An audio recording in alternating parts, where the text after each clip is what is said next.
Hello, everyone, and welcome to this week's episode of the Disruptions Talks with Netguru. We're really excited today to have a super interesting topic in the form of decentralized finance.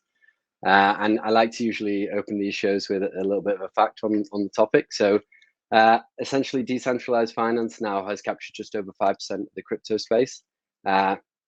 But it's absolutely phenomenal growth since back in 2018. Currently, there's over $93 billion tied up in smart contract assets across the crypto space as of June this year. And that's up from just $4 billion in 2018. So you can see the absolute wealth of growth in this particular topic. It's why it's such an interesting and trending topic and industry for so many people in the finance game. And we're lucky enough to be joined with one of the gurus himself in the space, Mr. Peter Grosskopf. So welcome, Peter. Hey, thanks for having me here. No problem at all. We're very, very appreciative for you to come and join us on the show today. And I know there's a lot of people interested in learning more about the topic. Some people who want to kind of get some insights into your brain and how it works. And I'd love to know essentially kind of as a starting point, where did it begin, right? So you started in the space of kind of information systems, I believe, in university, and that's kind of grown and grown into this position, starting your own company, Unstoppable Finance. So where did the passion and desire begin? Well, actually, so the passion for blockchain and for decentralized finance comes from different angles. So maybe first of all, so I was always super interested in technology and studied information systems, did some coding on the side. So this turned into quite some sustainable business. So kind of projects becoming bigger, founding a, let's say, Netguru-like company quite a while ago.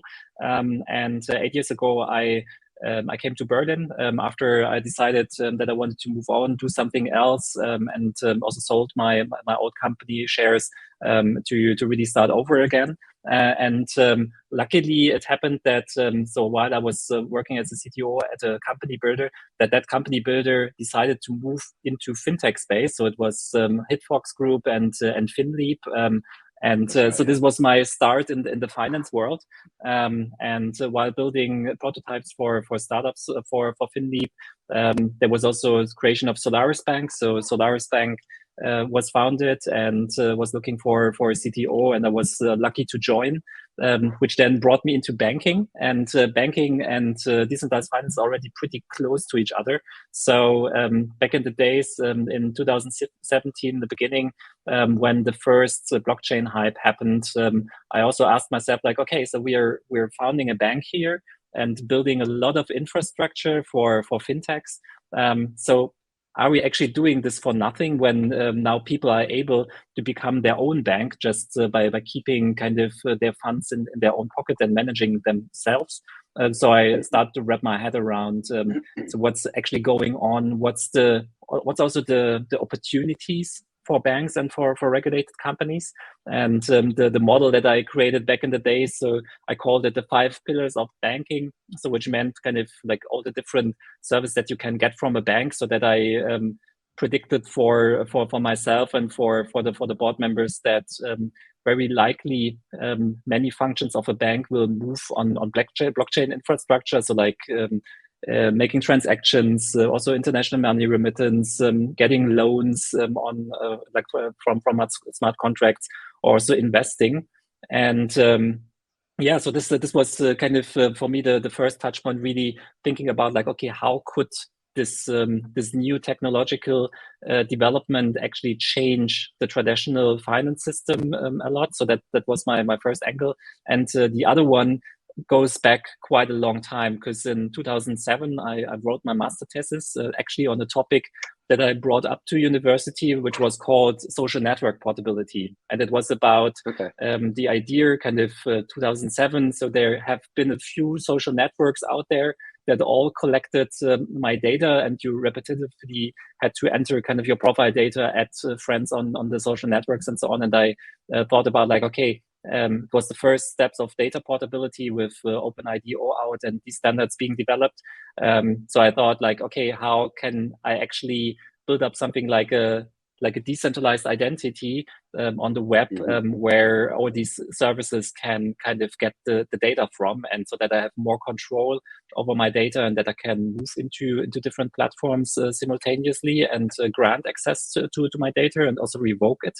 And so kind of like these two developments from my perspective really collided then within the past year. So I was able to join Börse Stuttgart, so the Stuttgart Stock Exchange, as CTO, and we built up a regulated digital asset exchange from the scratch, also developing the software for it.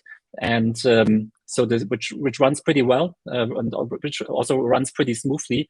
And so my passion is building up startups from the scratch. And there's now this massive opportunity, like you described in the introduction, in decentralized finance. So kind of a lot of attention, a lot of money is flowing into the space, but also a lot of talent feels attracted of these huge opportunities where you can build stuff. And therefore we said, like, okay, so this is a great opportunity. We know about finance, we know about blockchain, crypto, and decentralization. Let's do this again.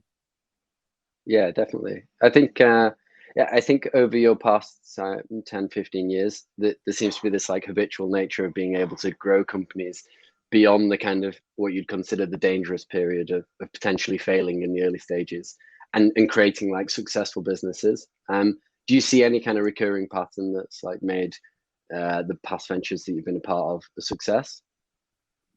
Yeah, so from my point of view, especially for the people who join the project very early. So I try to, or kind of my metaphor that I'm always using is like splitting cells. Kind of like in an organism, there's one cell, then there's two, and then they start to replicate, and all of them are independent to each other and can kind of help to let the organism grow.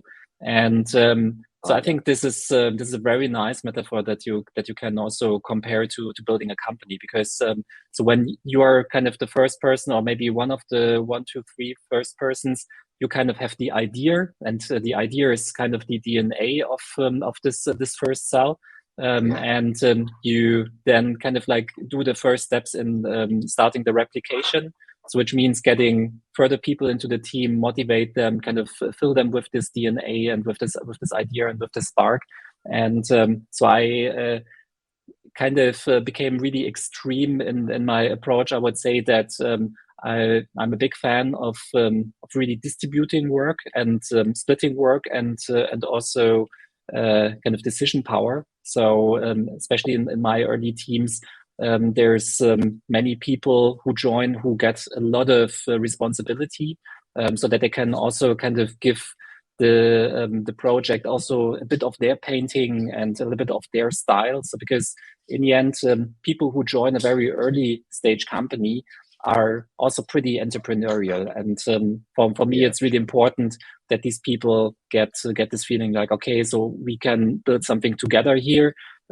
Maybe they are the people who brought in the first idea and the DNA, but in the end, people who were early joiners in Solaris Bank, for example, but also at BSDEX and also now at Unstoppable Finance, I think they all were able or are able to make it their project, and that's super important. And when I talk, especially to the people who are still at Solaris Bank, who are brought in the very early days, I think they're super happy that they joined that mission, and I think that's great to see. So like when you're as an entrepreneur build up a project and you look back in hindsight and everyone is happy that he or she took the opportunity, then I think you did a good job.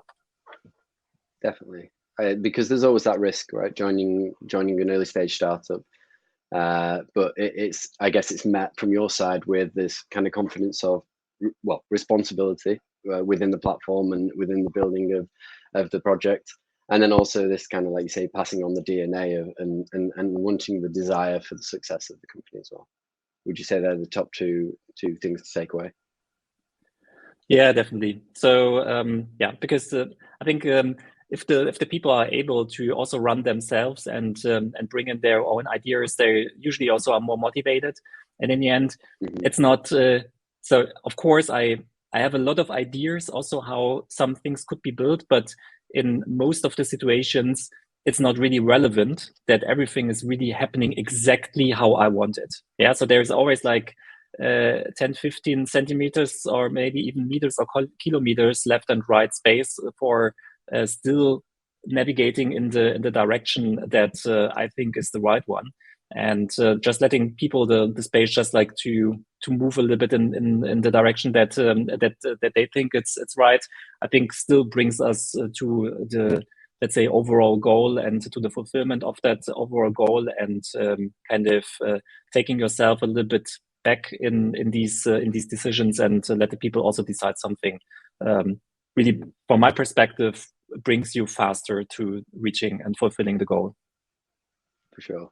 Yeah, you hire people because of their ability to do a job and their intelligence and you know their competencies in the area. So I guess you're entrusting them and giving them the autonomy to be successful in their role and ultimately provide success for your company. Yeah, and also maybe also to add this aspect, well known that it's also commonly said a lot, but from my perspective, if you so you can be good at something, but you can't be the best in everything, right? It's probably in my situation, I know a lot of different things, but I don't position myself in a company kind of always being the person who knows everything best. So because this usually makes you a person that that lives alone, because kind of you. Because also people then kind of like hide behind you, and just you have to face like every decision and so on. And I think that's in terms of collaboration and really sharing and splitting the work, it really brings you backwards, right? So if you hire people who are better than you in something, that's great, because you can let them do so because they know better, and also they can focus kind of the full amount of working hours to solving a problem. And me as a managing director and leader in the company, I probably have 15 or 20 different things in my mind every day, kind of, and also ranging from product, tech, recruiting, financial stuff, and maybe some political work and so on and so forth. And therefore, I really believe that the people who are super proficient in something and who can focus on really understanding and fixing problems, they will be always better than I can do with just like a slice of attention that I would invest. Okay, that's nice. I think so. There might be a few kind of budding entrepreneurs listening in today. I think it's interesting to hear someone like in your position or founder of multiple companies who says, you know, hey, you don't have to be the person who knows it all. It's about hiring smart people and delegating the right tasks for them to carry out on your behalf. Cool. So what would you say, having founded multiple companies or been in at the ground up, what do you say like the initial 12 months of a fast growing scale up, right? Like as in like highly invested, you know, we need to bust to get to market. Is it like the Hollywood glamour portrays, you know, 16-hour working days, or is, how do you view it in comparison? Well, so first of all, so I what I always say is that especially this very first moment of a company, kind of you don't have an idea what you're doing, don't have a product, you don't have people, you don't have money, you don't have customers. So that's actually the situation where you feel the most comfortable, because in the end, this also means so you need to kick things off, and as kind of the situation is super. Let's say super critical and super difficult, it really matters that you take kind of trade-off decisions. Yeah. So, and also kind of like Pareto principle, 80-20 rule, and so on and so forth. So it's really about like, so you don't have the resources and the abilities to do something perfect. And that's kind of, because in the end you need to kick off everything, like every let's say like difficulty and obstacle that you have in your company, and that's what I really love. And in the end, so how do you kick things off? So from my point of view, it's really about getting the first people in, and kind of delegating some of these obstacles to them, because then you can focus on others. And in the end, so over time you hire, you delegate obstacles. You do this a couple of times, unless you have the amount of people in the team, so that you're able really to stabilize things, to kick off the product development, to start experimenting with customers, talking to the customers, and so on and so forth. And then you kind of slice by slice build things up. And I also used another metaphor I created in the past, because I also compared growing a company like it's like a tree which is growing. So kind of there's like in every tree there's this in German you say Jahresring, so it's like this ring kind of which refers to like every year of a tree. So when the tree is growing, and with every kind of, let's say, additional ring that a company gets, you also need to reorganize and act differently. So because it's completely different having a founding team versus having a team of 6 people, having a team of 15 people or 20 or 35 or even 80. So you need to reorganize and organize differently. This applies to a whole company, but also to engineering teams, and kind of like navigating the company through this times of, let's say, imperfection, and just like making trade-off decisions, being super fast and agile in taking, like, going left, going right, going like full throttle, like in the forward direction. So this is remaining fluid.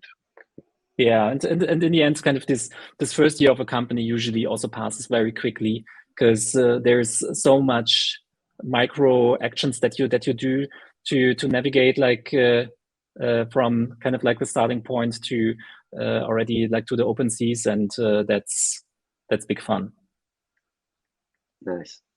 Makes me want to start a company now. So I just want to say to there's a few comments coming in on LinkedIn. We do see your questions, and I will ask them shortly, a little bit later in the episode. So just hang on there, and I'll ask them. Cool. So the interesting thing for me is your name, Peter Grosskopf. It's very well known throughout like the European tech space, especially in financial services, and it's kind of synonymous with two things, which is firstly building kind of next generation technology in the finance space, and then secondly is the Beanie Hat. So I want to know, like, some people say it has like good luck charm, or there's some superpowers in it. What's the story of the Beanie Hat? Well, so the beanie, I think, accidentally happened. So I don't know. It was like even before I moved to Berlin. So I think I just like bought a beanie and looked in the mirror and thought, okay, this looks okay-ish, and then it was with me like forever. And yeah, over time, this kind of became a bit of a personal branding, but which is nice, because I think it's important to be remembered by people, and so this opens conversations, and people just recall, so there was a touch point before, so there's like people always you somehow get like a visibility which is super positive, and that I also like a lot.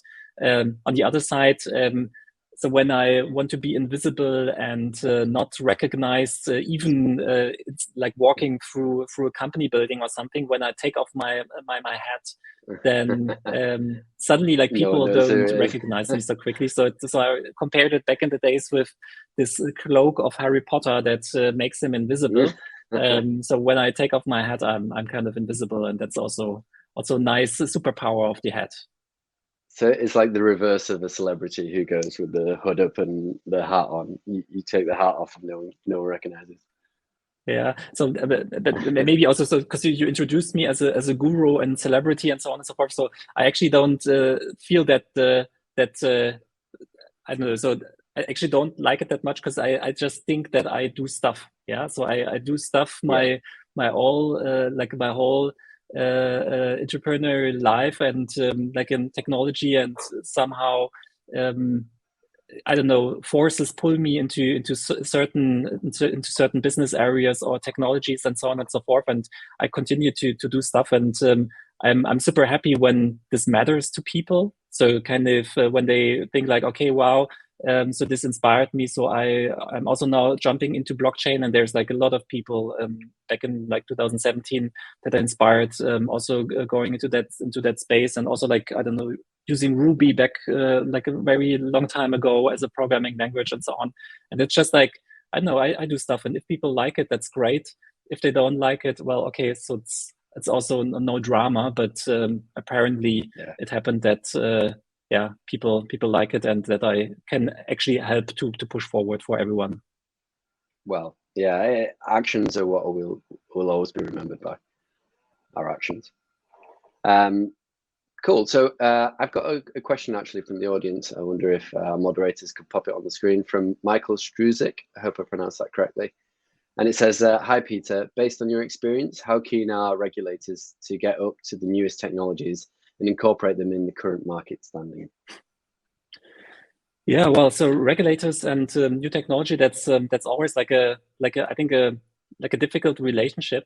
So I think so that's my perspective, especially with seeing or maybe I start the other way around, because I think like, so what do regulators do? So regulators regulate behavior or activities in the market that are unwanted for, let's say, society, or for a state, or for just like a certain area. And so therefore, I think by default, and that's actually good, regulators are always running behind a little bit, because so first, and I think that's totally good, because so they because they see a certain thing happening, they have a look at it, they decide like, okay, is this relevant or not? And if this is relevant, then they come up with actions.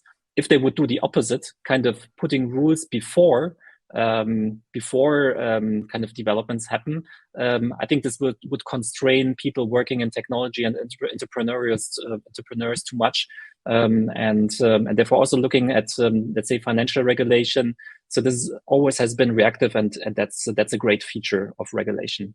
Now, so looking back the last 15 years, technology and digitalization is quite a thing. Kind of digitalization is also a development which runs kind of like every year faster and faster, right? Because kind of like development of new tools is faster. There's frameworks. There's more professionals that are well educated. There's companies that can help scale, and so on.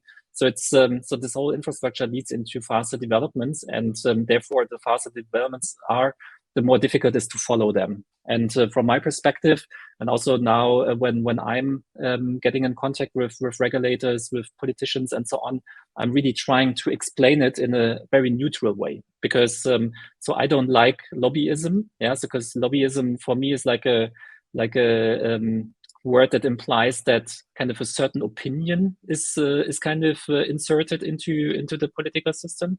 But for me, kind of the way I try to do this is really a little bit like let's say pro bono technical consulting, kind of explaining how does blockchain work, how does decentralized finance work, what's the opportunity of a smart contract based open source permissionless finance infrastructure. And I'm also talking about about the potential challenges that come up with that. And for me, so this let's say relationship between the people who are driving specific developments and doing sort of pro bono technical and technical advice, I think that's super important, because then the regulators really can wrap their head around and also find good solutions. Interesting. I hope that answers your question, Michal, and thank you. We really appreciate any further questions on the chat. Pop them in, and we'll get them asked before the end of the episode. Okay, cool. So let's get into the meaty part. You started a business recently, Unstoppable Finance. Firstly, congratulations. It's very, very exciting, I'm sure. I want to know, so before this episode, I knew I was going to be interviewing you, and I wanted to learn more about decentralized finance. So I did kind of like a couple of hours every night looking into the space, kind of reading about it to learn more and more. and it's so vast and very complicated. So if we take this from like a bottom level, what exactly is Unstoppable Finance doing? Yeah, so first, so what's decentralized finance and what makes it so interesting? So like I said a little bit earlier, for me, the blockchain space really developed in waves. So there was that's from the invention of Bitcoin and the first centralized exchanges making, like Coinbase, for example, making trading of cryptocurrencies a popular thing amongst younger people who want to invest money into something else than stocks. And so this developed to a quite some maturity. So there's in the meanwhile crypto custody licenses that you can apply for, and so on and so forth. So this development is kind of trading crypto assets and adding them to your portfolio is something which already hit the mainstream. But kind of like the next wave that I see coming is really this swing back from kind of like centralized approaches back to more decentralization. And maybe to give it also a brief history, so there's like this other, let's say, a little bit less hype, but also still very hype term, which is Web3. And Web3 is the idea that kind of, so when the Web 1, so the first internet was created, it was super decentralized. It was designed in a way that it could survive like a nuclear war and keeping up communication infrastructure for military. And so like in the past 15 years, the web developed into something relatively centralized. So there's like Google, Amazon, Facebook, and so on, kind of big data silos that act as platforms and access points for many people. And also there's this discussion around net neutrality. So kind of is traffic prioritized when I send it through the web, and so on and so forth. And Web3, blockchain, and also decentralized finance is now this swing back to more decentralization. So in a form that people can own their data themselves, so that they become kind of their own banks, so that they custody their assets themselves. And decentralized finance as a subgenre of Web3 really drives things in banking to the extreme, because when I predicted for myself back in 2017 that all functions of a bank will be delivered in a decentralized way in the future, I never expected this to happen so quickly. Yeah, I must really say, kind of from the first idea of decentralized exchanges, for example, to trade coins, to kind of having decentralized exchanges that have kind of the same trading volumes as centralized exchanges, that happened very quickly. And the idea behind it is, in the end, so that these platforms or these trading facilities are built on smart contract basis, and smart contract is a very limited, small computer program that people deploy on a blockchain. So you can think about it that it's like installing it on the data center. It runs globally, distributed on thousands of servers at the same time. And the blockchain, kind of the decentralized database that stores transactions in form of blocks, like every couple of minutes, is the database for it. And you can use this infrastructure, for example, to implement like a trading platform where people can trade assets, but also to, for example, get a loan from the web, where the smart contract handles, on the one hand, like a pool of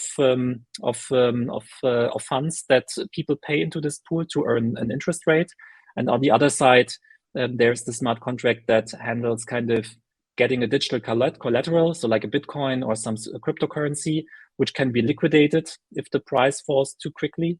And so then you have some sort of secured loan implemented on a blockchain, and there is no bank in between, there is no intermediary. So it's simply the people themselves having their non-custodial wallet with a private key connected to it, interacting directly with the smart contract, and like in a kind of peer-to-peer, peer-to-contract way.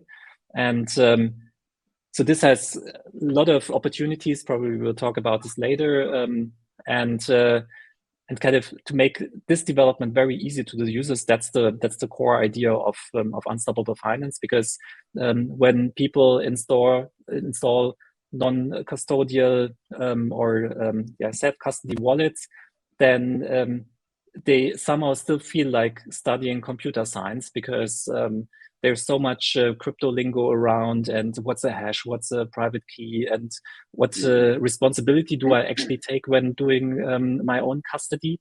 And then also lots of the projects are very cryptic, very technical, very geeky, and also very degen. And so we want to open this whole space by building a cutting edge mobile application.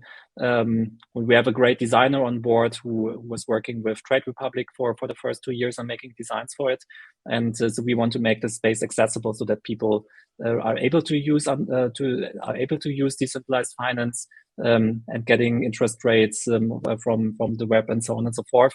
And over time, we want to grow an ecosystem also of protocols and decentralized projects around Unstoppable Finance to even extend kind of this financial infrastructure that's built out there.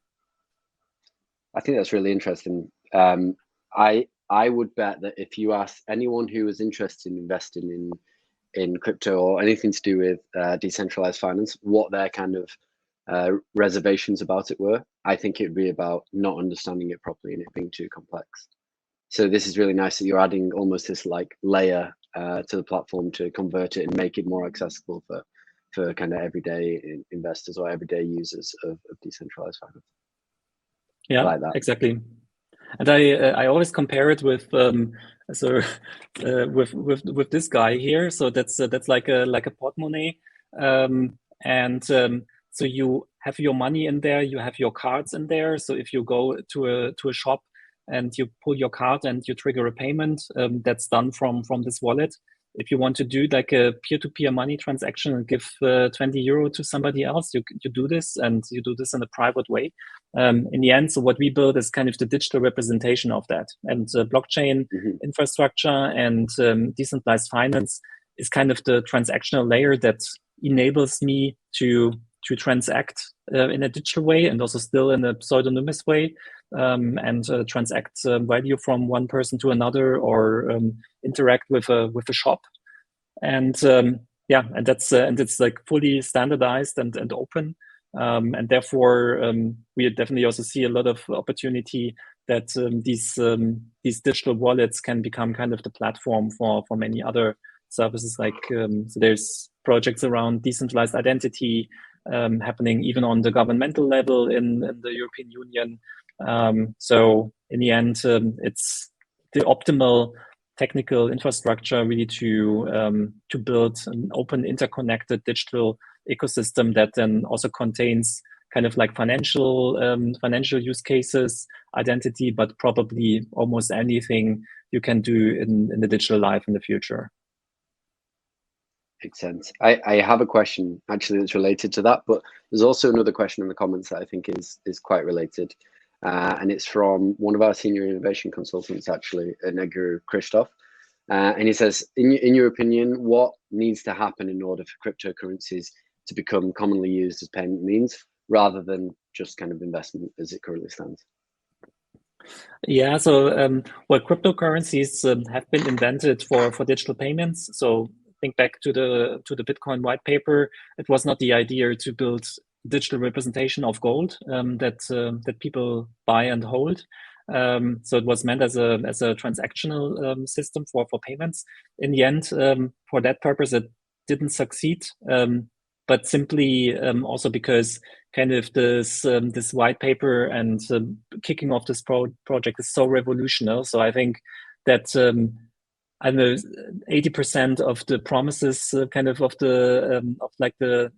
people who started this became kind of true. So that's already quite crazy for a project like to predict like what happens in 13 years. So this is difficult, but so I think like all cryptocurrencies have in common that they kind of created this first, let's say, really working and running use case for using crypto technology. And in the end, there's different projects that were kind of derived from that. For example, stablecoin projects, like the oldest one with USDT, kind of which is a fiat currency backed stablecoin. But there's also now like cryptographic algorithmic ones. So there's now the DeFi 2.0 stablecoins and so on.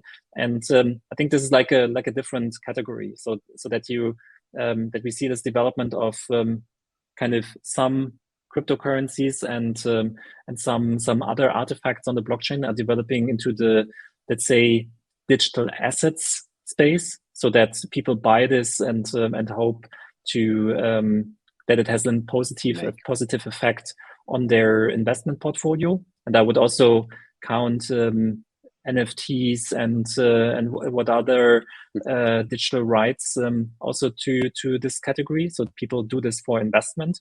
And then there is this category of stable coins or of coins that are actually invented and built for doing payments and for interaction between people. And I think this is the outcome. So that we saw this development like from invention of Bitcoin, then to the first boom like 5 years ago, and now in the meanwhile, so this differentiation into different asset classes and also use case scenarios.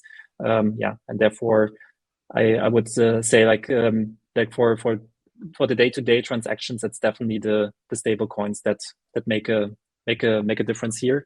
But that's even adopted these days also from kind of like banks, from the credit and debit card schemes like MasterCard, Visa, and so on. They all in these days have close eyes on the stablecoin market, because in the end, I think it's well anticipated even among the regulated companies that there's quite some beneficial infrastructure behind stablecoins, and so people will adopt it. It's interesting. I kind of view it as kind of similar to the autonomous driving market, and I don't know if that makes sense, but for the autonomous driving market to work, and this was meant to be kind of we were meant to see advancements in that space in kind of 2020, but the reality is the infrastructure isn't there to support the autonomous vehicles driving on the road. And for autonomous vehicles to be really successful, they need basically 90% of the road to be with autonomous vehicles, because the less human error has less effect on autonomous vehicles. And I kind of feel that that's very similar in decentralized finance, is that we need this tipping point at some point where people say, okay, we wanted to go from cash to cashless society. Now we need to move from cashless society to digital payment society. And that means that some kind of governments or banking authorities need to relinquish some of their control in order for that to happen. So as you're building like a platform to enable this to happen, do you see this as like a potential short-term like prospect, or is this like way to, you know, are we talking far in advance? Because the rate of some of the technological advancements are happening at the moment, it could be, you know, quicker than we think. So I think the good thing about blockchain decentralization and crypto is that there's so many different use cases that where it's worked on in parallel, so that kind of this let's say market adoption really happens on so many angles, so that kind of like this parallelization also drives the whole ecosystem. Because of course there's the financial use cases, but there's also the non-financial use cases. I don't know, producing solar energy on your roof and tokenizing it, and then kind of selling it on decentralized energy markets and so on and so forth. There's like a lot of use case scenarios that are beyond finance. So therefore, I'm pretty keen that the adoption can actually also go quicker, because in the end they will all be connected in a digital wallet, no matter like if it's finance or not. And that's exciting also about that opportunity. And also regarding adoption on the financial side and for payments, I think the nice thing about stable coins and cryptocurrencies is that it is a digital means of payments, but at the same time, it keeps the same privacy, or at least like almost the same privacy as pocket money, right? And I think this makes it already so much more interesting for the broader public than completely fiat currency based economic infrastructure. So like in the Nordics, where people are paying everything with cards, which means kind of every single transaction, also the ones where you actually don't want anyone to know about it, will be known by someone, or at least transparent to someone. And I think it's a great opportunity to have kind of the best of both worlds, so that you're able to be, let's say, as anonymous or pseudonymous as you can be with pocket money, but at the same time doing digital transactions. So this definitely comes with other trade-offs. One of the very much discussed topics is anti-money laundering and terrorism prevention and so on and so forth. But also there, I see the opportunity, especially when you start connecting the digital ecosystem. So like connecting digital identity with a non-custodial wallet, plus having the transactional layer of blockchains and the means in finance kind of provided by smart contracts and tokens and cryptocurrencies. I think if you bring this all together, you can really marry everything at the, let's say, highest common denominator and not on the lowest one, because then everything is digital. And I think there's a way to do this. Definitely. In terms of unstoppable finance and the kind of the work that you're doing in this early stage to help that, then what do you think the kind of biggest challenges are that you're facing right now, if you can be open about that topic? Well, so also many people tell us that we kind of start the company with the perfect timing. Kind of the DeFi is getting a lot of attention. Crypto is also getting a lot of attention. There's still white spots. There's like regulators are having a look into it, but there's not that many outspoken rules. So therefore, kind of probably the biggest danger is that everything looks so perfect that we might forget about something. So therefore, I think we're definitely in the driver's seat, but we definitely need to also make it happen now. So therefore, I think that's maybe an obstacle for us. But still, kind of so having this experience in the space and also with building companies in the past, I think we're currently pretty confident that we can grow fast. So we got a substantial financing round. We hired now all the people that we need to build the first product, and we put out a very ambitious timeline now to build the first increment of the product. And then so we will go live next year. We will see how the market will move in between. So DeFi is super fast. And so it's probably the fastest rabbit that you need to run after, and which sometimes makes tricks and goes left and right. But so we give our very best to launch pretty quickly. But at the moment we're super confident. I'm very excited to see what the outcome is. And so we actually have a lot of questions coming in, so I'm going to try and keep up to date with them as they're flying in on LinkedIn and other platforms and everything. So we'll start with Andrea Schulter. I think that's how you pronounce with the 2 dots over on the U in German. Hi Peter, is Unstoppable Finance only planning to address retail clients, or are you also planning to offer crypto as a service solutions too? Yeah, so you pronounce it perfectly, Schlüter. Oh, good. So Schlüter, sorry. Yeah, well done. So so for the first step, it's definitely about building a direct relationship with end customers.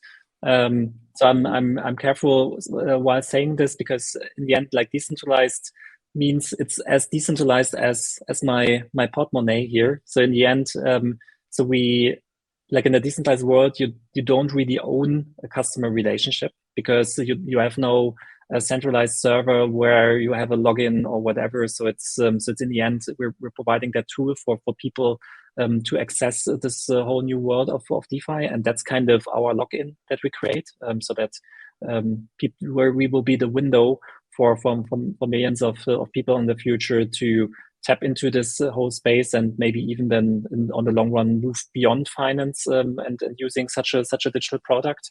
So at the moment, so we're really focusing on bringing online that product increment.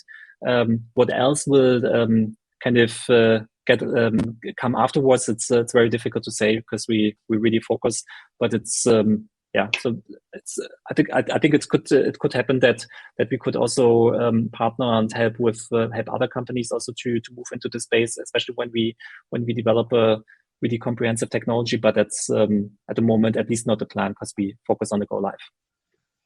Okay, so it's potential partnerships to help other companies do that in the future, but not your core focus as of now.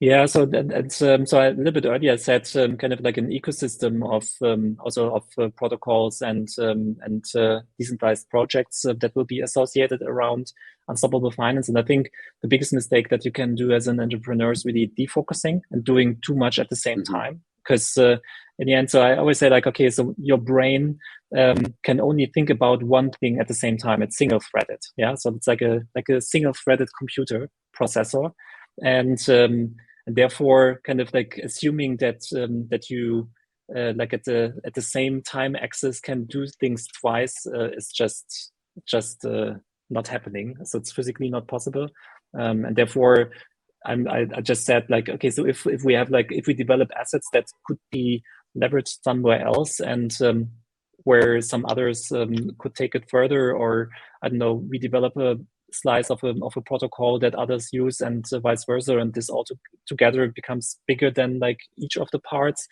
So that's the idea of decentralization, like having a lot of collaboration happening around, and really kind of becoming one node with many connections in such a decentralized ecosystem, and that's where we want to move the company over time in the future. Perfect. Well, thank you very much for the question, Andrea, and also Christoph as well. I forgot to thank you for your question. We also have a question actually from our CEO at Netguru, Marek Talarczyk. Hi, Peter. Happy to see you here. Your team has recently raised a seed round. Congratulations. What's your number one tip for any DeFi entrepreneurs looking for their first investor? Well, so I think we've been pretty lucky with the investing round, because so we were somehow old guys, and therefore sometimes the age really helps you to do something, because so when people know about you and you know people, so then this usually goes quicker. Also, there has been like the days these days are really crazy for entrepreneurs. So I think there has never been times where so much money was looking for deployments, and so therefore I think it was this combination, right timing. It's an interesting topic. We're an experienced team, so that helped us a lot, so that we were able to raise money. I think for like new entrepreneurs tapping into a new adventure, I think it's really about it's about building relationships. I think kind of pitching to and that's at least also the advice that I gave also quite recently to some people, that in the end, pitching to an investor is like selling whatever shoes to a person, or selling software development to potential clients. It's in the end, so you need to see like whether there's some connection, also like on, let's say, on the human level between the people. You need to see if there's like a connection on the economic level, so kind of like the price, what you do, and so on. Is there also this conviction also on the investor side? So are we able to to show them that we're able to make it happen. So if you're not able to show it to them, then you need to think about like, okay, how can we show this to them? And in the end, so while you optimize, then in the end you get the right mix to also convert when getting investments in. But I think this is like this really like a psychological, and also like a really, it's really about like humans talking to each other, and when there's when like a relationship is created, and when the people feel that there's some sort of bonding, then an investment is also going to happen. Okay, so you consider it like a part of a good company idea, good relationship with the potential investors, good way of showcasing the idea, not just having a good idea and then mixing those all together, essentially. Yeah, and sowing and your it's also seeds between multiple. Yeah, and it's the so when preparing a pitch, it's really the first, or at least it should be at least one of the first times when you really also do the self-reflection. So because it's really about like, okay, I want to build a new fitness startup, whatever. Okay, so what makes me special? So why do I think can I attract more users? How do I attract more users? Am I, or is the team that's doing it, is it the right one? If not, who's missing? Where can I get these people in? So it's really like seeing things from multiple dimensions, and really asking yourself like, okay, are we really able to make it? Okay, so if not, how can we make it? So what's missing? So it's just like asking you all the questions, and if you're able to produce answers for that, so kind of, yeah, well, so how do you want to market your app? Yeah, so we will market it to fitness studios. Okay, how do you do this? Yeah, we have whatever the former European leader for whatever for McFit or whatever fitness chain in our team, and he has a lot of contacts. And it's just like, okay, question is answered. Great, yeah. And in the end, so it's really about you like challenging yourself, probably 3 layers downwards, like of questions. And if you do this and you find the answers for yourself, then you will also do a successful pitch. Okay, that's really insightful, and I'm sure everyone will be, any of the entrepreneurs listening today will be very appreciative of that answer. Okay, we have some more questions as well, so I'm going to go to Sophia. Her question is, what are your thoughts on striking the right balance between easy access to services with great user experience and making sure that the customers are aware of the exposure associated with investing in high risk assets? Yeah, so that's a difficult question. So in the end, so it's also a combination of many aspects. So first of all, the people. So you like on the UX side. So for example, creating a private key or a private seed phrase and secure and storing it somewhere. I think that's the first step, because I think many solutions out there are built in a way like, hey, so this is your private key, please don't copy it, please don't make a photo. And they even prevent it like from making photos, and you need to type them down. And people already, while typing down like dozens of words, it's just like, maybe they're not even good in typing. And so it's very, very cumbersome. And people already feel afraid like from the first second. And so I think the usability, it starts with making this process very, very easy and very secure and very manageable for the people, because in the end we're still living in a world where probably most of the people we know are still not using password safes. So kind of keeping their email password secure is already quite a burden. And then having like a digital certificate or a private key and keeping it secure, so that's probably way beyond the abilities of many people. And yeah, so we will make this very easy. And then I think it's different dimensions also of trust that you create. So first of all, the app needs to feel very trustworthy. The app also needs to be created in the way so that people can trust. So like security measures, infrastructure, also processes behind. So kind of we spent quite some time in regulated companies like Solaris Bank and Börse Stuttgart. So we know kind of how organizations are built that are considered secure by external auditors that are entering these companies like every year and giving a grade. So we will base all the processes that we have internally on these insights and build it up in a proper way. Yeah, and then it's really about explaining the space, kind of what happens when I do what. Yeah, so kind of what does it mean interacting with a smart contract?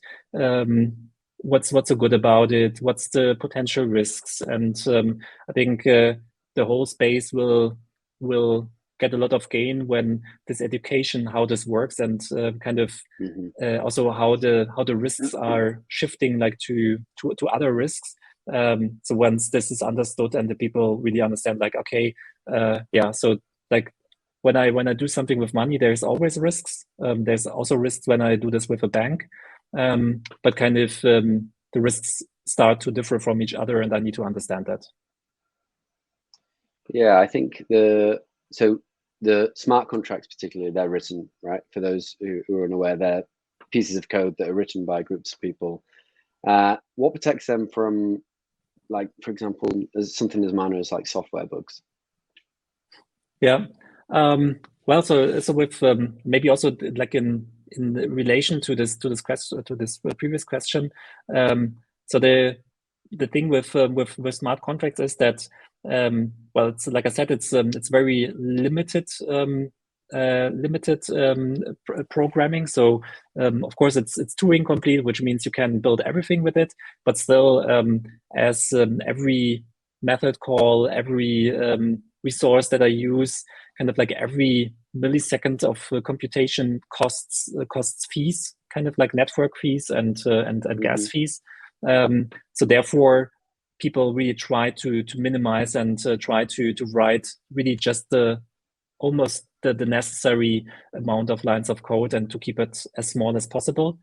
So therefore, probably nobody will write like a Windows XP operating system on top of it, because it would just be kind of doesn't make any sense.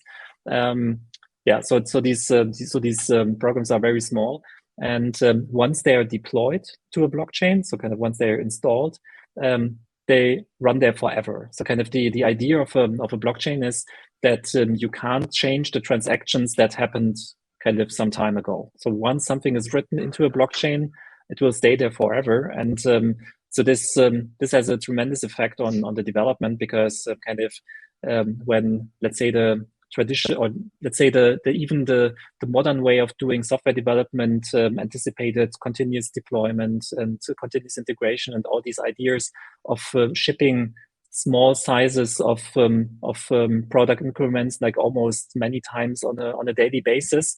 Then in the blockchain space, it's kind of doing the opposite, so that you do releases and probably every few months, and each of these releases is very much audited, so that let's say projects with reputation, so they really get external auditors in, so they do a security audit on the smart contracts and all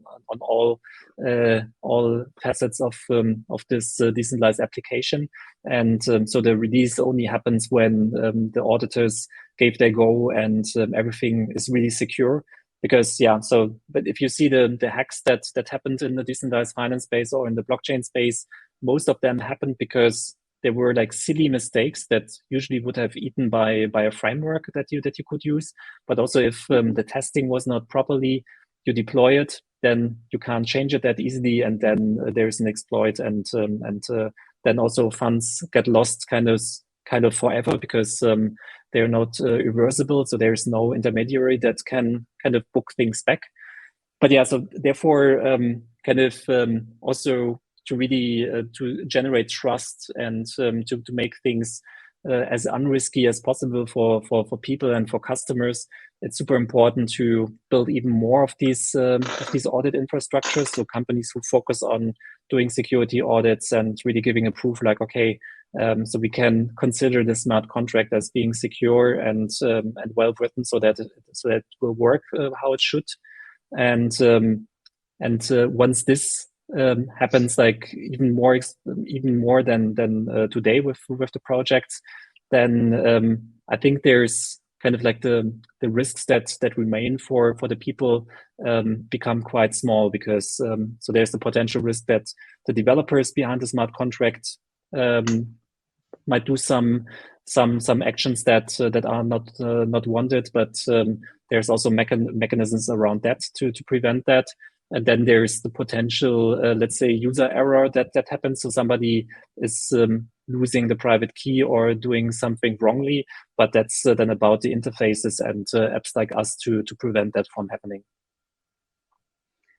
So there's two main things really that I think are preventing a large portion of people from adopting kind of new technologies, such as DeFi applications. And I think it's trust is number one, and then usability. Now, you've already said like what you're building at UF is essentially going to counteract this struggle of like being able to understand and use decentralized financial applications. So where do you think we can build the trust? Because, you know, if I speak to my parents, for example, I hope they're not watching because I'm about to embarrass them, but they'll have, you know, they'll have like a deep distrust for anything to do with that's removing some sort of human layer. But anyone from our generation understands that the human error is probably the biggest, you know, problem with most things. Car accidents, financial mistakes, legal contracts, etc. It's all, you know, 85-90% of the errors are down to human error. So it's like, well, how do we build the trust with in the people in the large mass market who are going to be using this kind of technology in the future? Yeah, well, so there's one thing that I always ask, that I always say in these situations, and people call me nerd afterwards. So it's like the problem is the human, yeah, like especially also in finance. So who did manipulate in the Wirecard scandal? Was it like the humans who want to get like a additional benefit or whatever profit, or just like make things look better than they were actually? Or did the computers do some revolution and just like fight up against the humans? No, so it's the humans who try to get like to get more, to kind of like to trick, to get a better price, to get a lower rate for interest and so on and so forth. And this is also the reason why the traditional banking system, and also like the practice of doing audits, is so cumbersome, because so it's so different, so difficult to kind of like understand what happens in a company that has 10,000s of employees, and it's kind of building these structures with market side and organizational side, and having 4I principle processes and documenting everything, audit trails and so on and so forth, and all the paper that's produced. It still doesn't give you a 100% guarantee. A computer program is very simple. So it's like, if lower than 0, then do this. If higher than 0, then do that. If equals 0, then do something else. So it's just like you can really follow the program and all its control structures, what's going on there. And in the end, the computer will always do what's told to the computer. So the computer would never say like, oh yeah, there's another computer, we are from the same chip factory, and I will do a favor for her, and I don't know, cronyism, give faster execution or computation. So it's not happening. Like, computers are always fair, and therefore kind of that's the benefit of decentralized finance, that it's mostly handled by computers. And kind of for the rest, so where you have human interaction and kind of, for example, somebody developing the smart contract and deploying it somewhere, so you might need to find different compliance measures and standards to really make it secure and trustworthy. But I think alone the fact that 60% of the rules that you need to follow as running a bank or running a financial institution or financial service company is really about like, okay, how do I control these human beings that do their own mind like about stuff? So this will be scratched, and therefore I think in in the end, so we need to explain your parents that they can trust computers and the way it's built, and for kind of how it's implemented, and that it's implemented the right way. There might be kind of even certification companies in the future that just make a stamp on it, like, okay, so this financial service, this smart contract is really working the way it should do, and then everyone who's not technical will trust in this stamp. Yeah, because it's not just one person writing the code that then implements onto the smart contract, right? It's sorted and approved by a group of people before it's uploaded onto the blockchain. Yeah.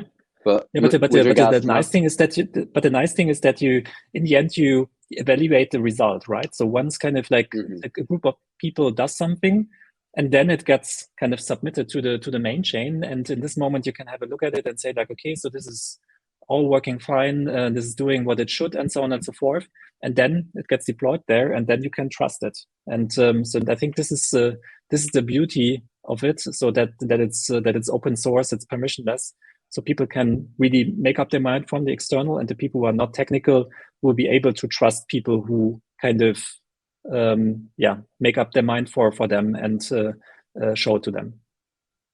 Yeah. I think, the problems, especially with my parents' generation, started with the film I, Robot. I don't know if you saw this film with Will Smith. And they create artificial intelligence robots to help around the house, and all of a sudden one of them forms consciousness and takes over and starts changing the way it behaves. And that's where the distrust comes from, I'm pretty sure. My dad loves that film. Okay, cool. We still have a huge audience on, which I'm really impressed with because it's been over an hour now. But I'm going to make this the last question. And it's quite an interesting question because you mentioned briefly earlier in the episode about NFT. And so this is from Pavel Stachitsky. And it's we've witnessed some spectacular transactions on the NFT art market again. Do you think that there will be an aftermarket for such tokens as the one sold by people? So would basically, besides art, can it be used for? What besides art could it be used for? Yeah, so the development on the NFT markets is really super crazy, and I sometimes also think like, okay, wait a second, so this is maybe a little bit too crazy or too heated up. But I think in general, so this idea of having like a digital certificate to prove kind of the origin of an artwork and kind of proving my ownership in it. I think this is something which is like super revolutionary. Yeah, because let's imagine every artist in the future will like has a private key and can sign kind of like their work and create kind of like digital certificates, and the blockchain is able to move them from one owner to the other, and probably giving kind of like this. So there's implementations of the NFT standards that give kind of royalties with every transaction to the originator. So which means kind of Picasso or the kind of the sons and daughters of Picasso are able to kind of get like royalties also in the future. So this just opens crazy opportunities, and therefore I think maybe like the NFT art market is heated up kind of with let's say cartoon pictures being sold for insane amounts of money, but so in the end this is like all experiments that happen at a high speed. There's now also traditional artists getting into the space and using that technology for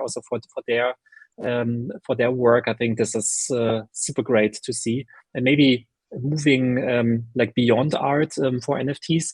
So I describe kind of tokenization like as a subgenre of blockchain, as that I can kind of put everything which I can own, so where I can have an ownership in, or that I can use, so like a license, into a token. So which means so I can own an artwork, I can own a car, I can own a house, I can own like a share of a company, I can own like a share of a fund, and so on and so forth. So like all these things that I can own, I can express in tokens, or like in fungible or in non-fungible tokens. So it's like one of the tools for that, but also potentially things that I can use like temporarily. So like hotel room, like a flight ticket, like a train ticket or whatever. And so in the end, NFT is a super powerful technology to kind of make a technical implementation for something that exists in the real world and making it more digital. So for example, like an NFT could or invoices in the future, yeah, invoices that Netguru sends to their customers could be an NFT in the future. So which kind of proves that it's really coming from Netguru, but at the same time, you could use this for financial products. I don't know, giving Netguru a loan, to get the money immediately and not after 30 days of payment period. Yeah. So it's just yeah. So I could continue talking. So this is art and NFT has been the first use case, but it will be used for a lot of stuff in the future.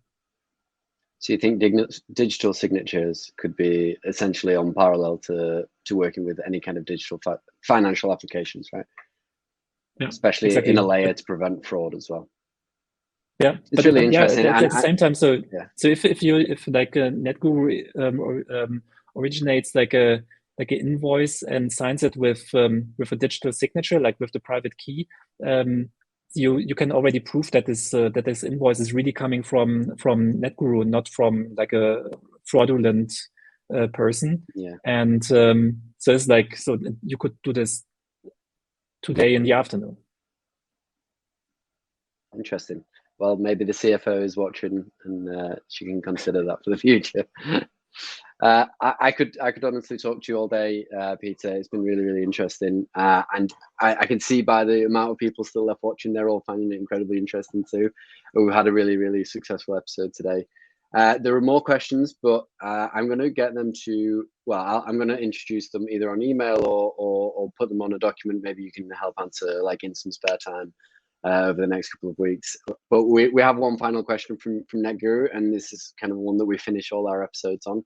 And it's, if you had a magic wand and you could wave that wand and teach something to all the 12-year-olds across the world, from an education perspective, what would you look to teach them?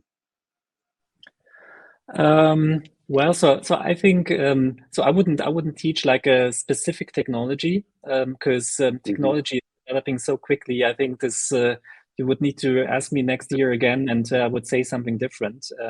So therefore, I think it's super important and relevant to learn to kind of adopt and to also emerging developments and being open to them. Yeah, because so there will be especially for the people who are 12 years old now today, they will see so much change, in technology and service that's used in whatever regulatory environments and kind of economic changes. I don't know. So this there will be so much change, and I think the core competence of people who are born into the future, it's really to be open to these developments and being very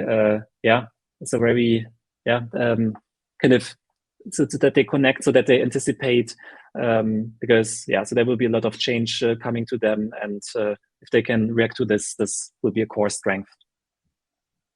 Nice. That's a good note to end on. I really like it. Yeah, I think it's a scary world for kids growing up now, but it's one full of opportunity and so much excitement.